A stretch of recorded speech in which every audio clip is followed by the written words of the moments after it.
दसम स्कंध में मथुरापुरी के राजा, यदुवंश में मथुरापुरी के राजा हुए उग्रसेन जी। उग्रसेन दो भाई थे, उग्रसेन और देवक। उग्रसेन के पुत्र का नाम है कंस और देवक की पुत्री का नाम है देवकी। कंस बहुत अत्याचारी, अधर्मी, पापी और दुष्ट था, लेकिन अपनी चचेरी बहन देवकी से कंस बहुत स्नेह रखता था। जब देवकी का विवाह वसुदेव जी के साथ संपन्न हुआ तो कंस का अपनी बहन से इतना प्रेम था कि अपनी बहन को छोड़ने के लिए देवकी के रथ का सारथी बनकर के जा रहा है। और जब कंस रथ चला रहा है, सारथी बन के आगे बढ़ा, मार्ग में आकाशवाणी हुई, पथि प्रग्रहीणम कंसो मां भास्याः शरीरवा अस्यास्त्वामष्टमो गर्भ हन्तायां बहसे अबुध। अरे मूर्ख कंस, तुझसे बड़े उत्साह से, बड़े उमंग से, बड़े आनंद के साथ अपने रथ पर बिठाल करके ले जा रहा है इसी देवकी के गर्भ से जन्म लेने वाली 8वीं संतान तेरा वध करेगी। ऐसा कहकर के आकाशवाणी बंद हो गई। कंस रथ से नीचे उतरा, तलवार निकाली, कहता है ना रहेगी देवकी, ना होगी संतान। वसुदेव जी महात्मा थे, शाम दाम दंड भेद कंस को 4 नीतियों से समझाया, कंस नहीं माना। अंत में वसुदेव जी ने कंस को वचन दिया कि देवकी के गर्भ से जितनी संतान होंगी मैं तुम्हें ला करके दूंगा, तुम उनके साथ जो करना चाहो कर सकते हो। कंस जानता था वसुदेव जी वचन के पक्के हैं, इसलिए मान गया। समय बीतने पर देवकी वसुदेव ने एक पुत्र को जन्म दिया। देवकी रो रही है, पर वसुदेव जी हृदय पर पत्थर रख के अपने पहली संतान को, जिसका नाम है कीर्तिमान, उसे लेकर के कंस के पास पहुंचे। ये रहा हमारा पहला पुत्र। कंस ने कहा मेरा शत्रु 8वां पुत्र है, मैं उसे मारूंगा, इसे नहीं, इसे मैं छोड़ रहा हूं। वसुदेव जी प्रसन्नता के साथ घर आए। उस समय नारद जी एक कमल का फूल लेकर के कंस के पास पहुंचे और कहा कि जरा गिनो इस कमल के फूल में कितनी पंखुड़ी हैं। कंस ने गिनना प्रारंभ किया, 1 2 3 4 5 6 7 8, दूसरी पंखुड़ी से गिनो 8, तीसरी से गिनो 8। जिस प्रकार से इस कमल के फूल को आगे पीछे बीच से कहीं से भी गिनने पर 8 होता है, वैसे ही किसी भी रूप में नारायण आकर के तुम्हारा वध कर सकते हैं। ऐसा समझा करके नारद जी चले गए। नारद जी जानते हैं कि कंस के पाप का घड़ा आधा भर चुका है। जैसे ही कंस ने थोड़े से पाप और करे, घड़ा पूरा भर जाएगा और प्रभु इस संसार में प्रकट हो जाएंगे।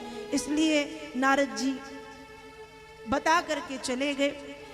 कंस ने देवकी वसुदेव को कारागार में बंद करके निर्दयता के साथ उनकी 6 संतानों का वध किया। 7वीं संतान के रूप में शेषनाग बलभद्र जी महाराज थे। शेषनाग बलभद्र जी महाराज थे जो प्रभु की माया से और संकर्षण क्रिया के द्वारा माँ देवकी के गर्भ से माँ रोहिणी वसुदेव जी की ही दूसरी पत्नी थी, जो नंद यशोदा के घर में छिप करके रह रही थी। तो जो 7वीं संतान है, संकर्षण क्रिया के द्वारा देवकी के गर्भ से रोहिणी के गर्भ में प्रवेश कर गई।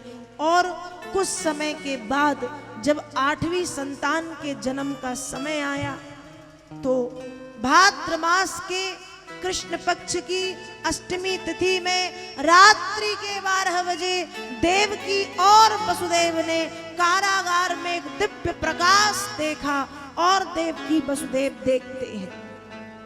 तम अद्भुतम बालकमंबुजे क्षणम चतुर्भुजम शंख गदायुधायुधम श्रीवत्सलक्ष्मं गलसो शोभिकौस्तुभम् पीताम्बरम शांद्रपयोद शौभगम।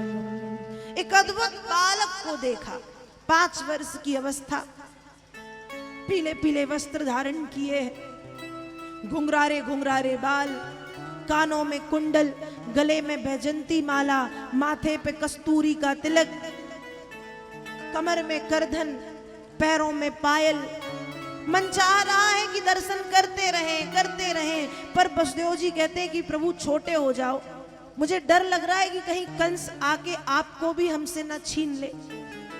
भगवान ने कहा ठीक है, मैं छोटा हो जाता हूं, पर अपने मित्र नंद बाबा के यहाँ आप मुझे छोड़ आना। बसदेव जी ने कहा प्रभु कैसे? भगवान बोले ये आप जानो कैसे। भगवान छोटे हो गए, वहां एक सूपा पड़ा था, बसदेव जी ने भगवान को उठा करके सूपे पर रखा, सूपा सिर पर रख लिया।